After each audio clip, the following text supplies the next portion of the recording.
I get 2 wild card questions in a row. Thank you again for having us here. Beautiful building. Thank you for your interest in town politics in the town and letting us voice our opinions to the residents of Gilbert. Thanks each of the candidates. We've done quite a few of these together, and I appreciate the civil discourse and the things that we get to learn from each other.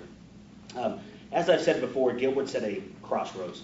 We celebrate our 90th birthday this year, and if we look forward to the next 90 years, what do we want to become as a town? It's been said we were the hay capital of the world. We went to the fastest growing community in the United States. What do we want to be for the next 90 years? We want to continue to be the bedroom community that we are, with a great town, with great police services, fire services, with great education, great parks and hospitals, or do we want all of that and more as we go forward? The new town council has a lot of tough decisions they're going to make, including some that we've talked about today, that the new town manager will be a big decision for the new council. The continued budget shortfalls that we will work with to make sure that we continue to have that balanced budget at the end of each year. As we look at our bond capacity, we're maxed out currently as a town in our bond capacity. That's going to be an issue going forward as we look at road construction and things of that nature. And we look at the elections.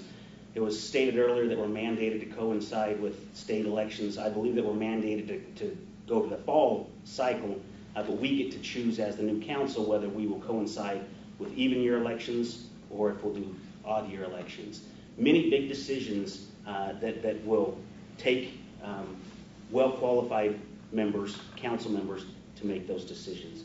I feel like I am one of those qualified members to be on the council.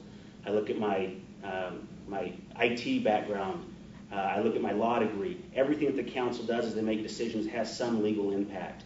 We've seen in years past where legal counsel may not have always made the best recommendations. By no means do I want to give the legal counsel, but I think it would be a tremendous asset to the town to have people who understand those legal ramifications. Thank you again for having us here today. If you have any questions, please visit my website at votejordanray.com. I've spent 12 years serving this community as a town council member. That means that I've actually run 4 times now. The first time I was not successful, so I know what it's like to lose an election. I lost that election based on the fact that we were proponents of growth. The other side was not. How things have changed in the town of Gilbert. The issues are always the same: economic development, public safety, our children, and our families. It never changes. I could have taken campaign mailers from 8 years ago, changed the dates, added additional years to my resume, and just sent the exact same thing out. It really comes down to who you believe is prepared to take us the next 4 years, the next 10 years, and the next 20. In 1999, I was part of the council that set the Santan Regional Plan in place, 20 square miles of planning for the town of Gilbert. 2001, we put the first general plan to the voters. 2005, I was on the committee to talk about how we were going to move our parks forward. 2009, we started the process for the current general plan update. I chaired the steering committee, and I drove that process along with Council Member Abbott. We've been the fastest growing community in the nation for over a decade. Today we are poised to take that legacy and turn it into economic development and bring businesses to the town of Gilbert. In the past 10 years, we have built the vision we set in 2001. The 202 freeway, the Santan Marketplace, all the roads, all the infrastructure that you see today, we have built. A vote for Les Presmick is a vote to continue the experienced leadership that has not only gotten us to this point, but will continue to move us forward into the future. Please visit my website, presmick.com.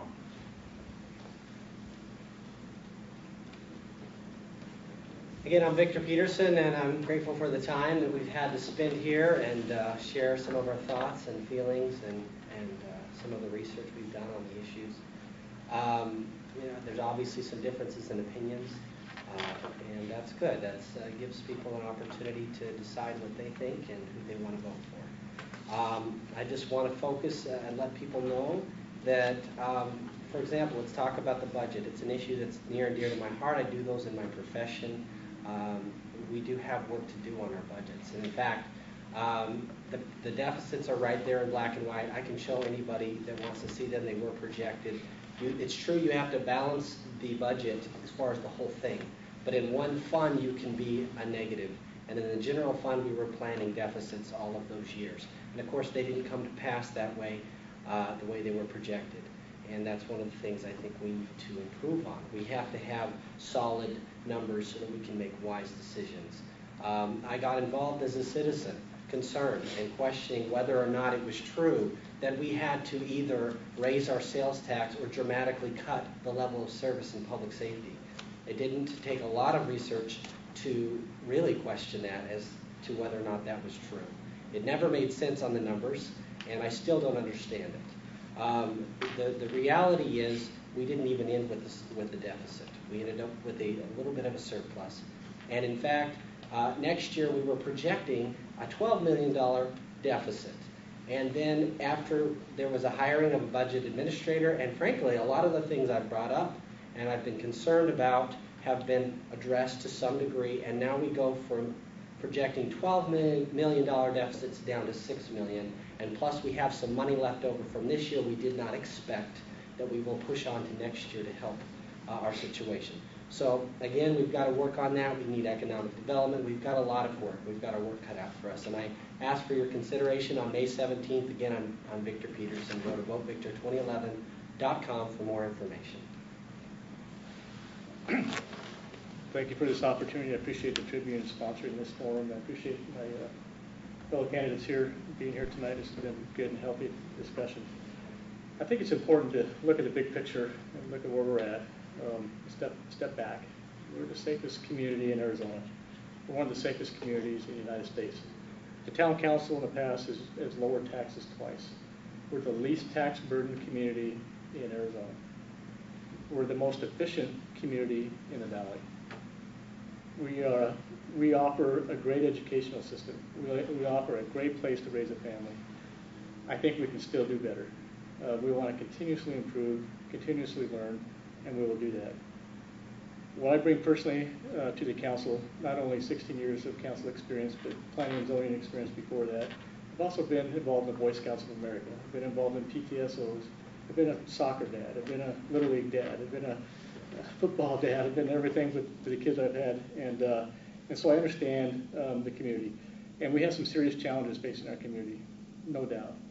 But I think those serious challenges demand that we have experienced and consistent leadership, consistent and a consistent voice for common sense. And I think that's what I offer. I'm a business professional. I work at Palo Verde Nuclear Generating Station. We demand perfection there. I've been in management my whole career out there since I was 23, and I've had to manage budgets, multi-million-dollar budgets. I've had to manage people. I understand the complexities and the challenges there. I think I bring that business professionalism to the community. I also bring that aspect of having raised a family here and looking forward to raise grandkids here. Again, I appreciate this opportunity. I encourage you to visit my website, davecrozierforgilbert.com. Thank you. All right. Thank you very much to the Tribune for having us here. It's been a wonderful opportunity, and I'm grateful for the opportunity to communicate with your readers and the voters of Gilbert. I'll be brief and just tell you that a vote for Ben Cooper is a vote for a family-friendly community, and that's families of all shapes and sizes. I want my kids to have the same experiences and opportunities and even more than I've had as I've grown up here in Gilbert over the last 27 years, and so that's important to me. I think you'll also easily know that a vote for Ben Cooper is also a vote for business growth and job growth and strengthening of our economy. I'm the only candidate in the race with a background in economic development and business experience as well. And I bring those and offer those to the community, that experience, so that we can move our community forward and fill in kind of the missing piece of the puzzle, if you will, for our community. A vote for Ben Cooper is also basically a vote for the future. You see it on my campaign signs around town, keeping Gilbert great. It's extremely important to me. We've got a clean, safe, and vibrant community, and we need to work together as a community to keep it that way. And that's my whole focus. Every decision I make is going to be on what's the long-term implications of what we're doing. It's really a strategic view that I bring. So I invite Tribune readers and Gilbert voters to join the many homemakers, doctors, CPAs, school teachers, others that are supporting me in my candidacy, along with Mayor John Lewis, the Gilbert Small Business Alliance, the Gilbert Chamber of Commerce, Southeast Valley Realtors Association, and another newspaper not to be named, in supporting and voting Ben Cooper for council. I'm grateful again for your time. Thank you. I too would like to thank the Tribune for this opportunity, as well as my fellow candidates, and having a chance to speak not only to you but to your readers, and sharing with you my accomplishments and my reason for wanting to return to the Gilbert Town Council for another 4 years of service. My passion and love for the town of Gilbert has not diminished in the 25 years since my husband and I decided to raise our family within this community. During that time, I have worked along with others to ensure that our town is one of the finest in the United States, one that is safe, clean, and vibrant, and reflects the values and small town atmosphere that those who live there desire. I'm not a naysayer. I'm a worker, proud and dedicated to our town. I have proven consistently to Gilbert's voters that I have both a strong work ethic and an ability to implement long-range planning. It continues to be my privilege to work with the mayor, my fellow council members, Gilbert's business community, our school district, neighborhoods, and employees to achieve a reputation that is valued by our residents. I am optimistic about our future and opportunities that lie ahead. Just as in the past, these are stressful times, and they present challenges to elected leadership, and they demand creative, innovative, and efficiency. I have demonstrated these traits throughout my service to our residents, yet at the same time recognize the importance and the value of preserving the investments that we believe have worth. As a council member, I will remain steadfast in working to achieve a Gilbert that will continue to develop a dynamic business community, prioritize safety, and commit to ensure efficient streets, the development of fields for youth sports, and to continue to partner with our schools as their success is our mutual priority. I'm proud of what I've helped accomplish on behalf of our residents. I look for your support. You can visit my website at www.abbottforcouncil2011.com to see why I have the diverse support within the community for my re-election. Thank you.